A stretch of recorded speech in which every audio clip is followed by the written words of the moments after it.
All right, let's talk about something that feels, well, pretty much universal these days. It's that feeling of being completely drained, not just tired, but emotionally hollow. We're going to get into what it is and what it isn't. Does this hit home for you? I mean, it's such a perfect way to describe it, right? You get a full night's sleep, but you wake up and it feels like you're still in the red. It's that constant low-power mode that so many of us are just living in. And here's the key thing. This feeling, it actually has a name. It's not just a bad week. It's not just being sad.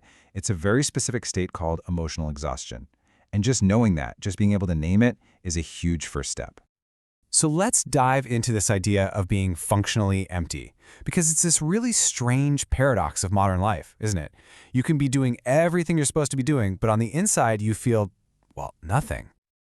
I mean, look at the checklist. From the outside, you look totally fine. You're showing up to work, you're answering your texts, paying the bills on time, maybe even posting a picture online that looks happy. To anyone watching, you are a fully functioning human being. But on the inside, it is a completely different story.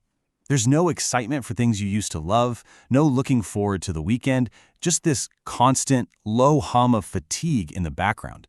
And no amount of sleep seems to make a dent. You're running, but the tank is empty. And for so long, we've just been told, oh, that's just adulthood. You know, that's the grind. But here's the truth. It's not normal. It's actually a biological stress response. It is your body sending up a massive flare, trying to tell you that something is seriously wrong. Now, this next part is really important. We have to understand that what we're talking about here is often not the same as clinical depression. And knowing the difference is absolutely crucial if you want to find your way back.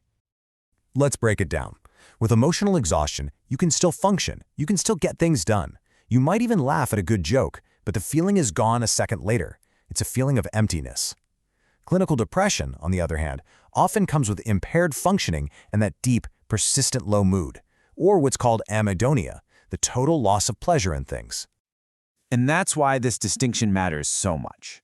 Emotional exhaustion is subtle. It's not this big, dramatic collapse. So it's really easy to just dismiss it. We tell ourselves just power through, not realizing we're ignoring a huge warning sign from our own nervous system. So if it's not a personal failure, what's really going on? Well, the answer isn't about your willpower or your mindset. It's about the world around you. It's about the environment that your nervous system is forced to live in every single day. Which leads us to the big question, right? What exactly is it about our modern world that's pushing our systems into this constant state of overload? It really boils down to three main things. First, just constant, non-stop stimulation. Our brains were not designed for an infinite scroll of content and notifications.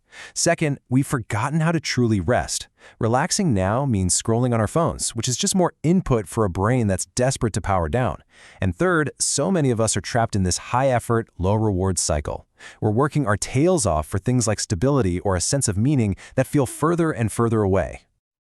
And this is where we get stuck in a really common trap. We try to use mindset hacks to solve what is fundamentally a biological problem. All that advice about just being more motivated, it completely misses the point. You've heard all this stuff before, haven't you? Just think positive, be more grateful, find your passion. This kind of advice implies the problem is a bad attitude. But this isn't a software issue, it's a hardware issue. Your system is just overloaded. I love this analogy. It just makes perfect sense. Think about it. When your phone overheats and starts lagging, you don't scream at it to try harder.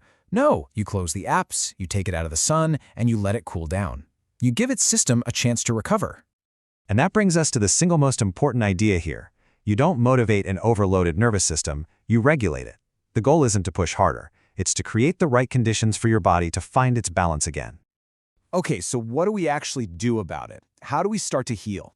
Well, it all begins with a pretty big mental shift, starting to see that numbness not as a weakness, but as a form of self-protection. That numb feeling actually has a name: emotional blunting. Think of it like your brain's built-in safety feature. When things get too intense for too long, your nervous system literally turns the volume down on all your feelings to keep you from short-circuiting. The only problem is, the volume gets turned down on joy, too.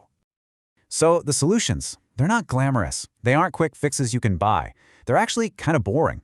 We're talking about things like predictable routines, fewer inputs, and real rest, without a screen in your face. But honestly, the most powerful step of all is the last one. You have to stop believing that something is fundamentally wrong with you. And that's really what I want to leave you with. If any of this feels familiar, if you feel functionally empty, please hear this. You are not broken. You are not lazy. You are not failing. You are a normal person having a completely normal response to an increasingly abnormal world. And recognizing that isn't an excuse. It's the first real step to finally letting your system cool down.